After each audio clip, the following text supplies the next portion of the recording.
ہم دیکھتے ہیں کہ آج 19واں دن ہے پمز ہاسپٹل میں باقاعدہ ایک گرینڈ ہیلتھ الائنس بنایا گیا، ان کی جانب سے احتجاج کیا جا رہا ہے، حکومت پر الزامات لگائے جاتے ہیں کہ ایم ٹی اے کے تھرو حکومت جو سیاسی کارکنان ہیں ان کی بھرتی کرنا چاہتی ہے سرکاری ہاسپٹلز میں۔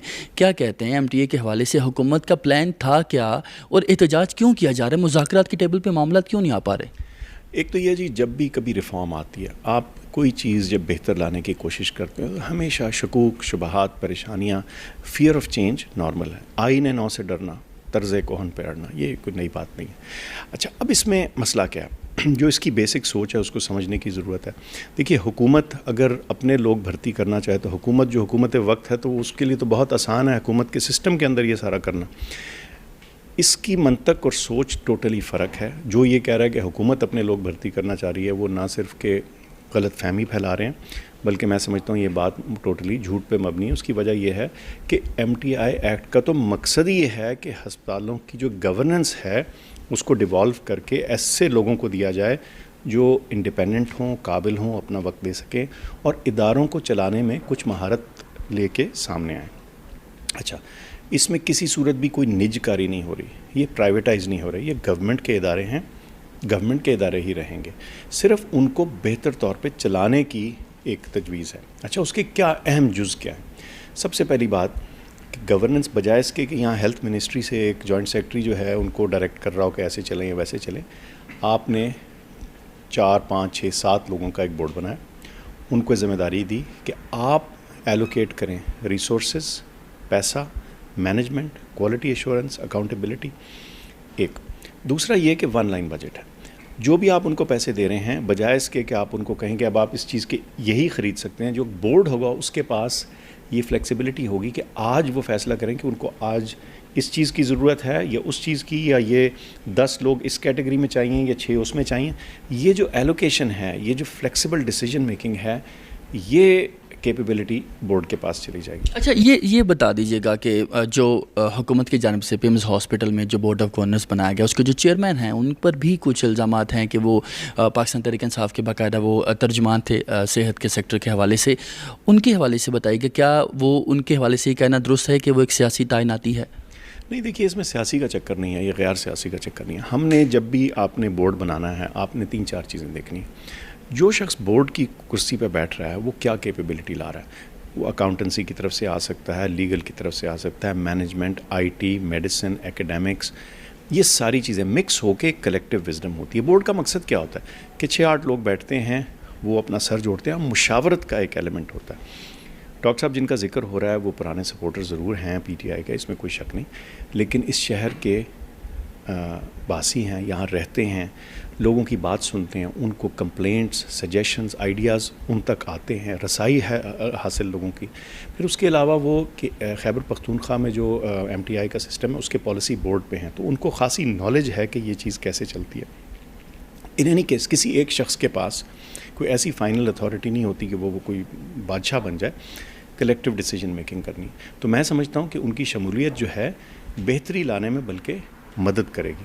اور آپ دیکھیں گے کہ جیسے جیسے اب 3 سیٹس خالی ہیں ابھی بورڈ پہ، وہ جیسے جیسے وہ بھریں گی، آپ کو بڑے ڈائیورس بیک گراؤنڈ سے اور بڑے اچھے لوگ، سلجھے ہوئے، جن کی اچھی ریپوٹیشنز ہیں، وہ آپ کو بورڈ پہ سرو کرتے ہوئے نظر آئیں گے۔ اچھا، پمز ملازمین کی جانب سے یہ سوال پوچھا جاتا ہے کہ جو کارپوریٹ کا ورڈ یوز کیا گیا ہے، ہم نے دیکھا ہے کہ جو قانون سازی کی جا رہی ہے ایم ٹی اے کے حوالے سے، اس سے کیا مراد ہے حکومت کی؟ ان کی جانب سے یہی کہا جا رہا ہے کہ جی ایک جو کارپوریٹ ہے اس کا مطلب ہے کہ ادارہ جو ہے اپنے پیسے خود کمائے گا، خود چلائے گا، اور الٹیمیٹلی جو بوجھ ہوگا وہ عوام پہ پڑ جائے گا۔ اس حوالے سے کیا کہتے ہیں؟ سراسر جھوٹ۔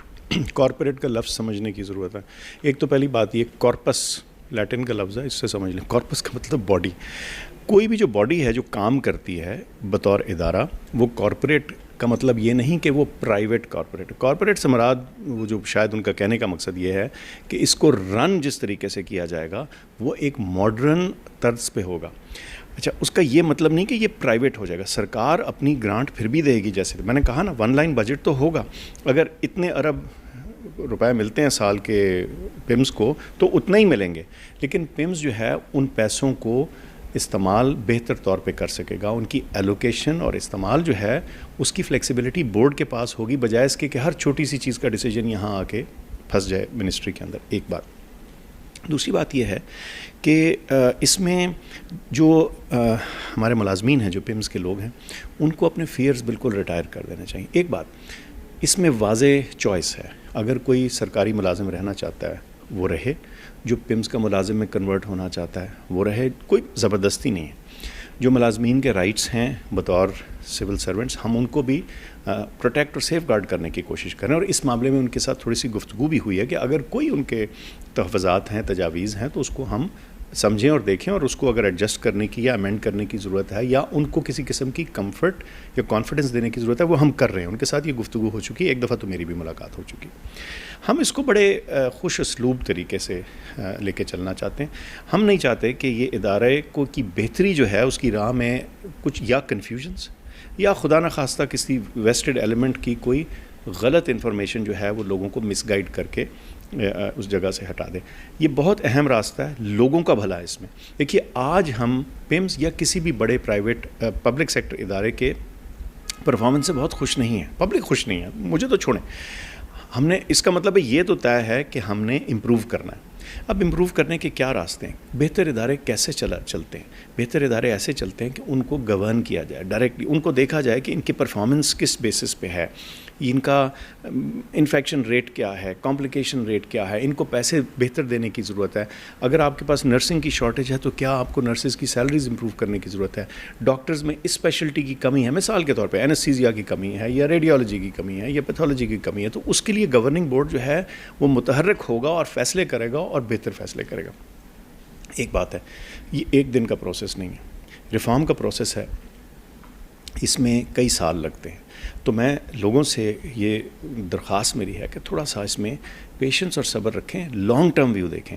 انشاءاللہ آپ دیکھیں گے کہ سال بعد اور 2 سال بعد اور 3 سال بعد یہی تمام لوگ کہیں گے کہ ہاں آج پمز یعنی اس وقت کا پمز جو ہے آج کے پمز سے بہتر اور زیادہ کوالٹی کی سروسز دے رہا ہوں. اچھا, ایم ٹی اے کے حوالے سے آخری سوال یہ بتا دیجیے گا کہ جو تنظیمیں وہاں پہ احتجاج کریں, ڈاکٹر اسفن چیئرمین ہیں, باقاعدہ ڈاکٹر فضل ربیع YDA کے وہ بھی اس کا حصہ ہیں, ان کی جانب سے یہ کہا جاتا ہے کہ ڈاکٹر ظفر مرزا جو کہ معاون خصوصی تھے آپ سے پہلے, ان کی جانب سے پمز ہاسپٹل میں کھڑے ہو کے یہ وعدہ کیا گیا تھا کہ قانون سازی میں جو تنظیمیں ہوں گی, ڈاکٹرز ہوں گے, ان کو اعتماد میں لیا جائے گا. تو وہ جو وعدہ ہے وہ وفا نہیں ہو سکا, اس حوالے سے کیا کہتے ہیں؟ یہ گفتگو جو ان سے جاری ہے یہ اسی ایک پروسیس کا اگلا حصہ ہے. اس میں کیا عجب بات ہے؟ دیکھیے ان سے انہوں نے کہا ہوگا, بالکل میں مانتا ہوں انہوں نے گفتگو کی تھی, لیکن بات یہ ہے کہ یہ جو ان کے ساتھ کانورسیشن ہے, جو ہم ان کو انگیج کر رہے ہیں, ان کے اعتراضات یا پریشانیاں جو ہیں ان کو ایڈریس کرنے کی کوشش کر رہے ہیں, یہی اس بات کا حصہ ہے.